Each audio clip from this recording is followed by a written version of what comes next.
teach you guys how to drift an S-turn. You want to find the balance point, braking traction and getting traction. Weight transfer. Flick in, counter.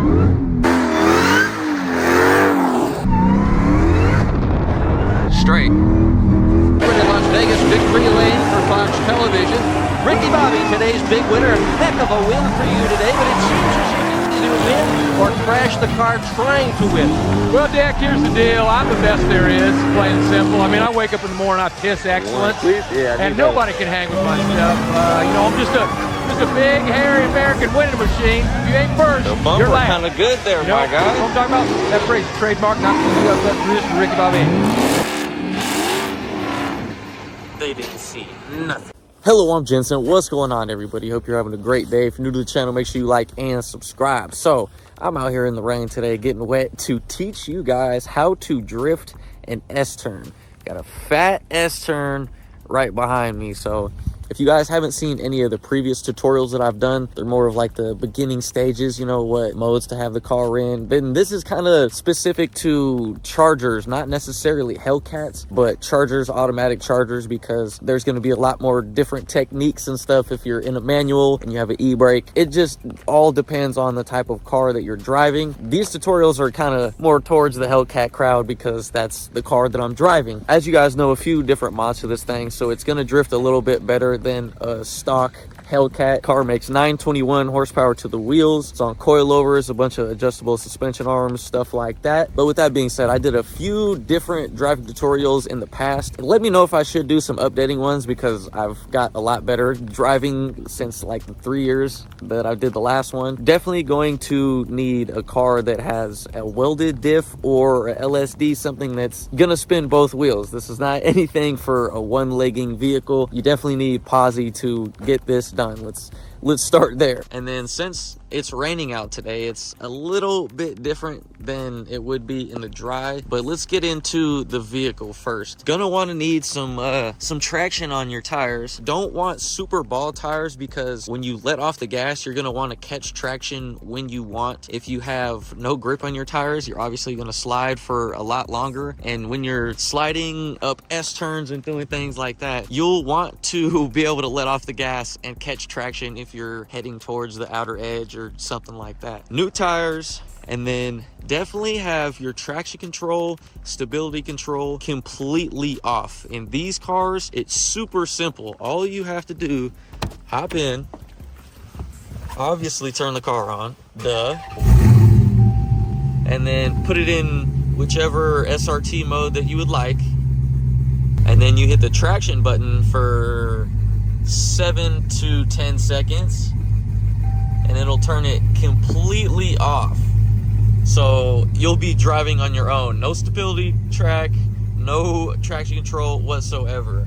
And you want that completely off to do what we're about to do. All right, so I got the modes down. Traction control completely off.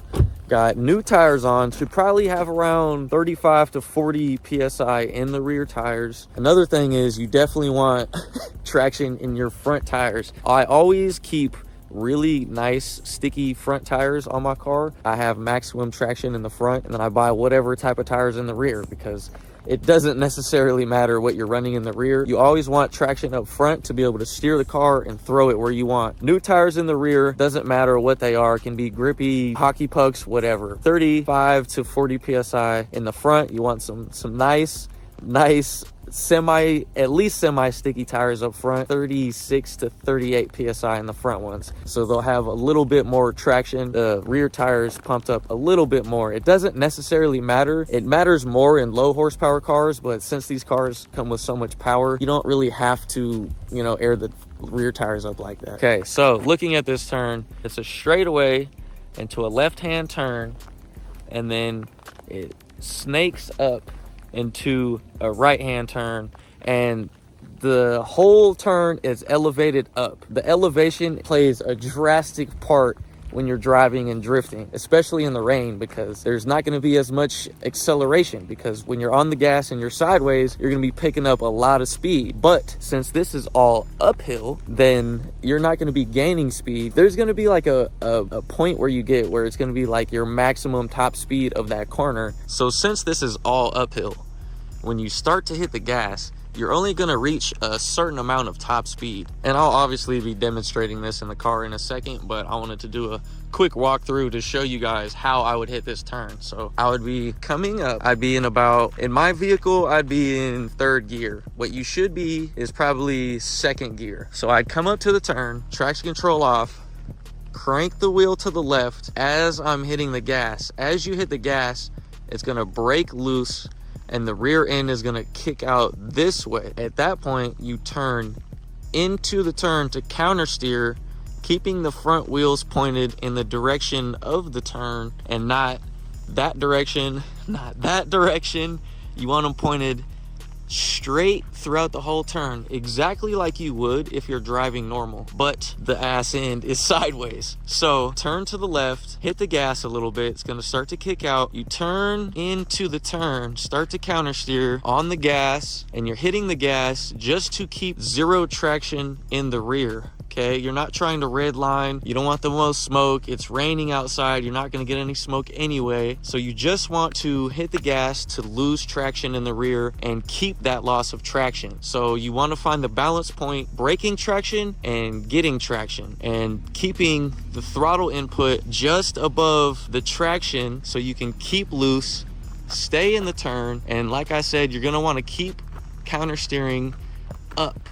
So if you're starting to spin out to the left, you're going to want to turn into the turn. And if you're starting to go a little bit too outwards and starting to straighten out, you're going to want to turn into the turn and give it a little bit more gas. If you start to turn to the left and you need to counter steer in, you want to let off the gas so the rear wheels will catch grip. That's why I said you want newer tires in the rear to be able to catch grip. If you didn't have newer tires in the rear and you let off the gas, say you're getting a little bit close to the edge here, you let off the gas, you're just going to slide off. You're not going to have a good day.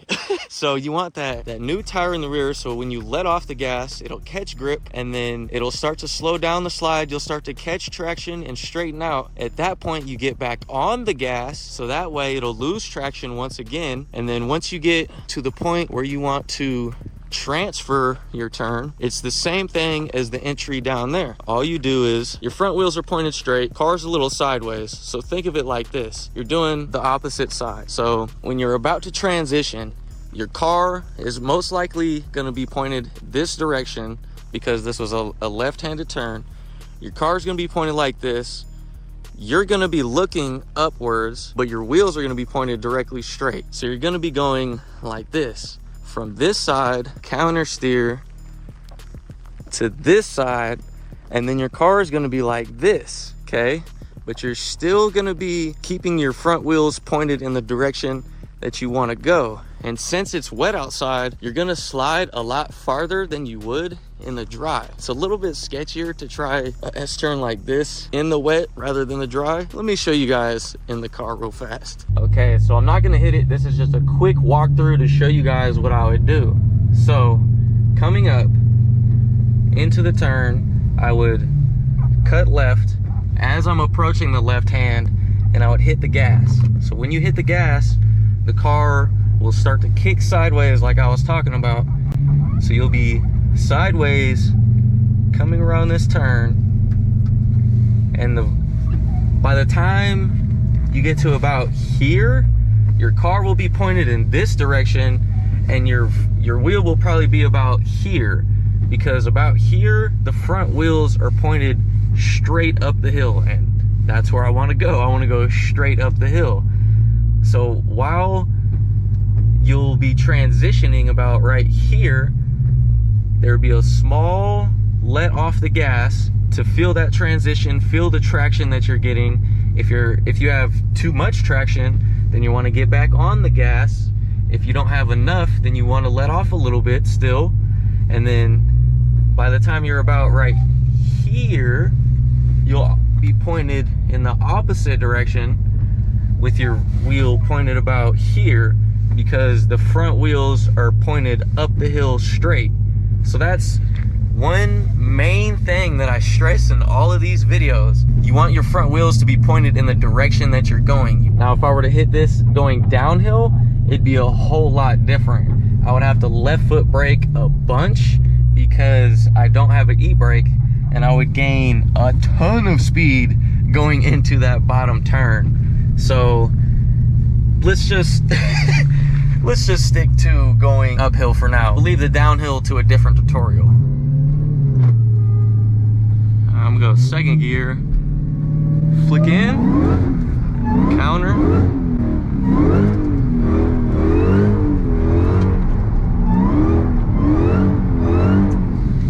Like I said, keep it in the direction you want to go.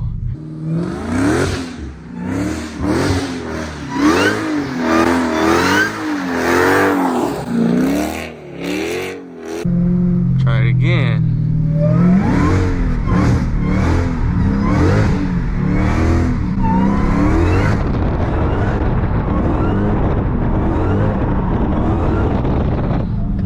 So as you can see, the main key thing that I can always stress and can't stress enough is keeping the front wheels pointed in the direction you're trying to go. One of the main initial things that you need to get down that I explained in one of the previous videos that I'll kind of go over a little bit right now is weight transfer. So weight transfer is pretty easy in these cars based on the weight of the car and the power. All that is pretty much transferring the weight from one side of the car to the other. And you can feel that when you're drifting and you get a little bit of body roll or anything like that. That's just the car transferring probably different directions, but it's also transferring weight. So say you wanted to hit this left hand coming up. If you wanted to weight transfer, I would turn to the right and then turn to the left. That way it kind of transfers all the weight to the side of the car that's going to be sliding. So you'll kick the car sideways instead of having the chance of understeering. Weight transfer definitely helps minimize that. But weight transfer is just the start of learn how to drift a S-turn. That's kind of more of the expert, upper, top tier, medium level. So yeah, if you want to learn different techniques and stuff that I didn't show you in this video, make sure you go back to the previous ones or drop a comment down below. Let me know if you want me to do an updated one, because like I said, I've gotten a lot better at driving within the 3 years I did the last one. Plus the car set up a lot different, so I'll have different techniques and stuff to show you guys. I want to bring driving tutorials in the Drift Fox as well, because obviously that's a manual car with a hydro and shit like that, so I can teach you guys stuff in that car I can't teach you in this car. I can show you guys a quick example of weight transfer. Let me find a corner that doesn't have a bunch of bumps on it. Give me a second. Okay, so weight transfer.